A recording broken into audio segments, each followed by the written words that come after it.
all these different color painted homes. Somebody made the Home Depot and Lowe's and they bought all the oops, the mistake painting. And start painting.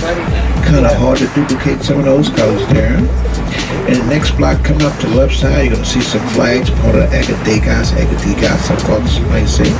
French Impressionist he was. He was an artist. His mother once lived here on the first house there. He used to come down to do some of his work there. So the first one down on the bottom there was a small museum. About $8-10 to enter up top. Bed and breakfast there. The other part is another piece of bed and breakfast that take place every few weekends. Now today, this time of life, some of us just might describe Creole slightly a little different. We'll call those guys passe blunts. But during the early part of the 1800s, you never say that about the Creole folks in this town. They say, well, let me tell you guys a little something. You a little bit too light to be considered as black, so don't come into our community. Go somewhere else. On the other hand, they would say to those guys, you are really not light enough to be considered as white, so don't come into this neighborhood either.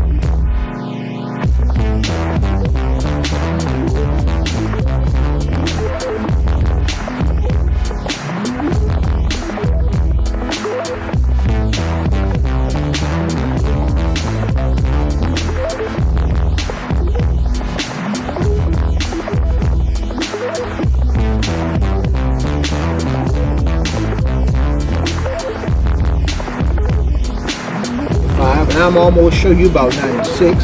I'm not sure how old I am, but I think you're going to turn 100. Can you prove it to me? He couldn't prove it to me. Maybe that's what this is all about, right? This is how you will open something like this right here. Might need two guys to hold this. Now, what works so good for us around here, the year and the day later, you here at the perfect time. From the month of May until the month of October, how about 95, 97 degrees every day? How about the humidity? Now it goes up to 110, 115. When the body gets here, you know what you got? You got an oven, 250, 300 degrees.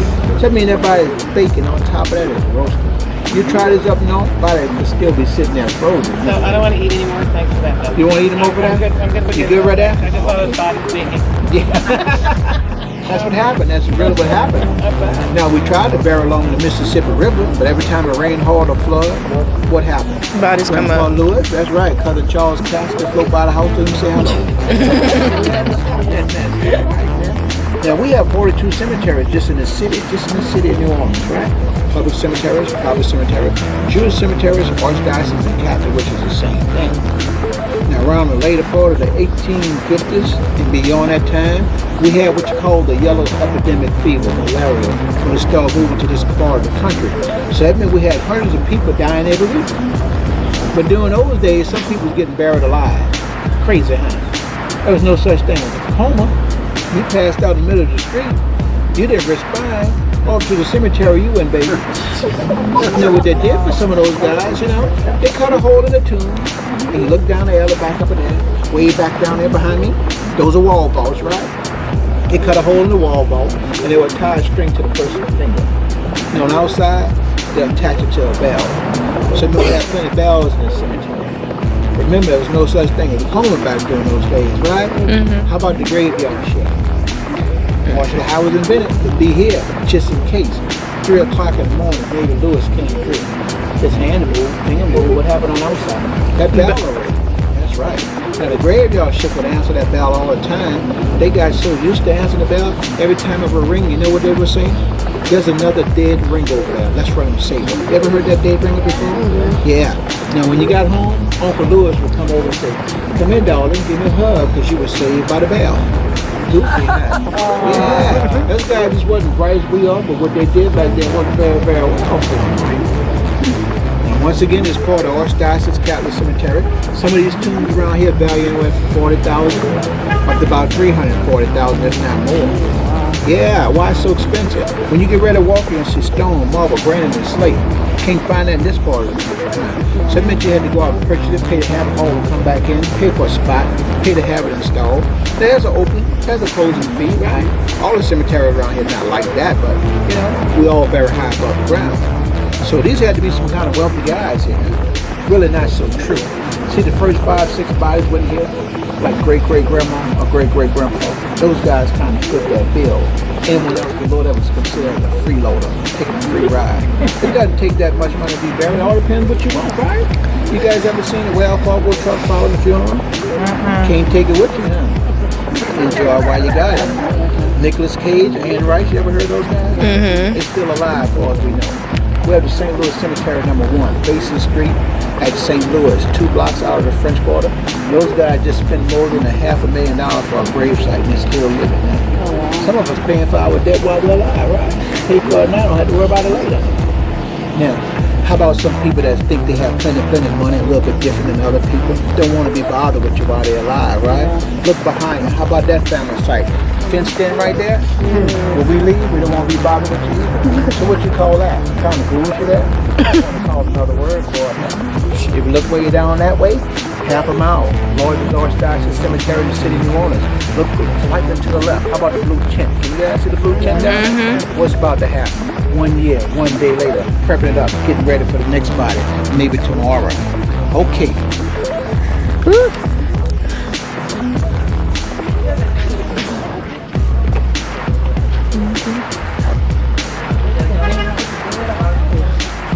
Yep.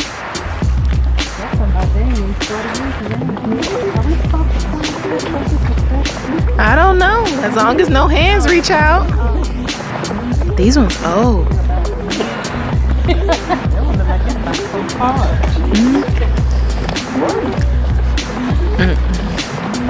Can you imagine how bad it's smelling now?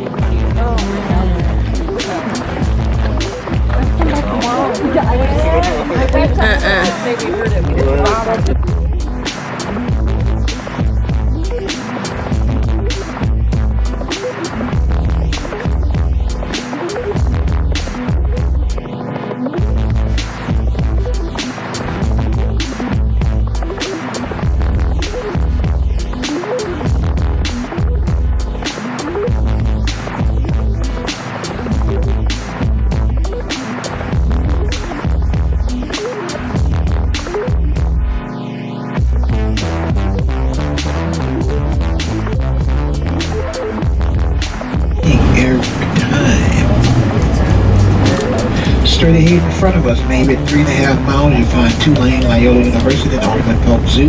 You can use the street car to take you right into that area. Look to the left, look up high, along the cable line. A few little small trees you see to the left. What do you see hanging out those trees? That's right, Mardi Gras beads. Can you believe on the grow here in the city of New Orleans? I don't care what you heard, where you've been. It's the parade around here. 98% of parades all come right off the St. Charles Avenue. Start about 3.5 miles in front of us. They work their way behind us to Canal Street, into the church, and you miss your ass, you went there. Shame on you.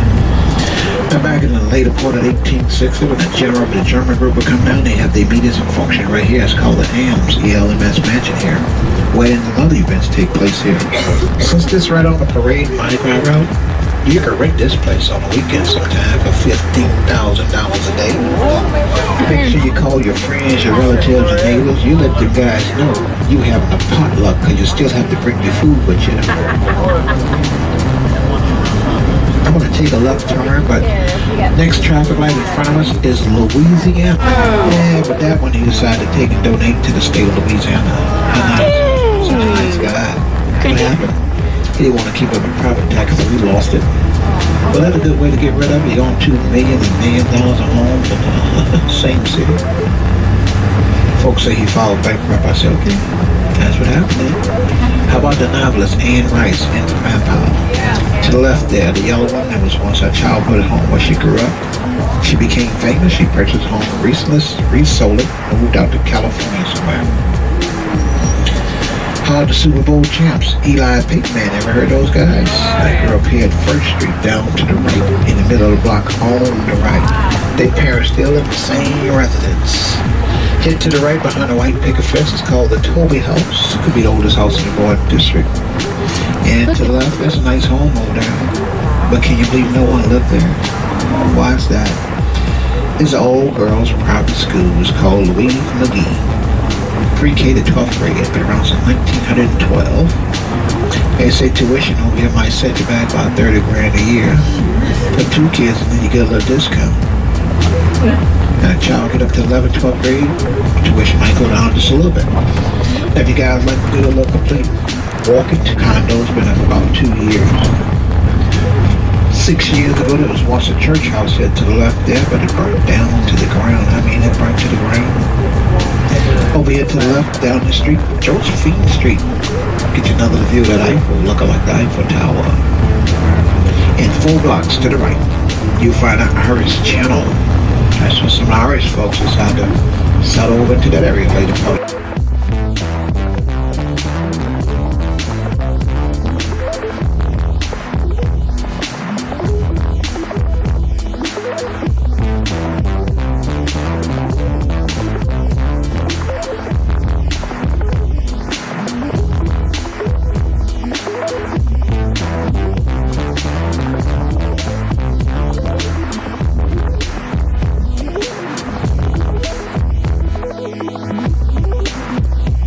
Nicholas is not dead yet. Usually buy your tomb before you die, unless you're Chinese. Real strict Chinese will not build their tomb until they're dead, which makes it really exciting for the family.